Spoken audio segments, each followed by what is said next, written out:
So, today we're talking about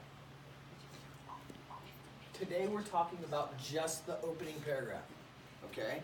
The opening paragraph, as I mentioned, it has 3 parts. The reason why I draw this funnel is that the 3 parts, 1, 2, and 3. 1 is more general and broad. The second part becomes a little more specific, and your third part to the opening paragraph is very specific. So if you want to join me in taking any of these Google Notes, in your Google Docs, taking some notes, feel free. You have this on Haiku. You have this on Haiku. If you want, you can open it up. I see that a few other people are joining me already. Okay? Let's talk about the 3 parts. The first part is the general. What was that? 3 parts.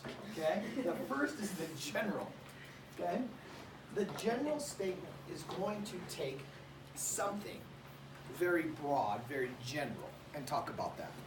The second part is the bridge. It's the one that connects your general comment to your actual thesis. And your the third thing is the thesis, which is 1 sentence and it answers the prompt. This is the part where you're very specific. In Lord of the Flies, by Golding, and then you answer it. Whatever the prompt may be asking you. Okay?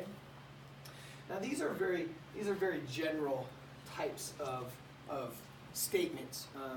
The examples that I give to you. Okay? But if you start at the thesis, and I recommend you start at number 3.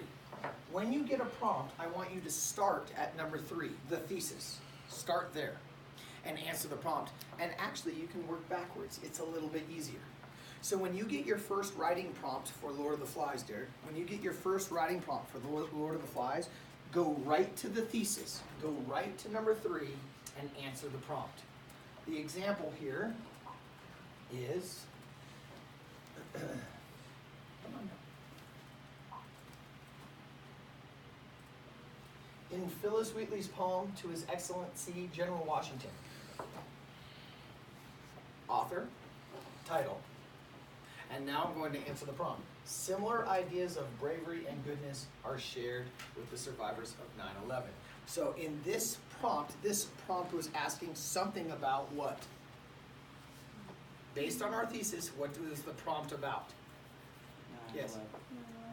Not 9/11, but what? Bravery and goodness. Something along those lines. Got me? And once you have your thesis written, then you can work backwards, okay? And what I mean by that is work backwards. Then go to your general, and then go to your bridge. In lessons in the future, okay, we're going to be more specific. I'm going to actually give you the prompt, okay, and then you'll go work on that. This is just kind of an overview about how I want you to get there, okay? So when given a prompt, I want you to go to the thesis first, and then go general bridge. Do you understand that? Take a look at the assignment that I have for you, okay? All right? On a Google Doc, practice writing an opening paragraph to this question. Here's your prompt. Here's your first example of a prompt. Okay? You see it? In Once Upon a Time, that was the story we just read, yes? In Once Upon a Time, how does the cat symbolize and support the theme of the story? I want you to practice. I want you to write an opening paragraph for that particular piece. Got me? Where are you going to go first? Thesis. Good job, thesis. We'll check back in a few minutes.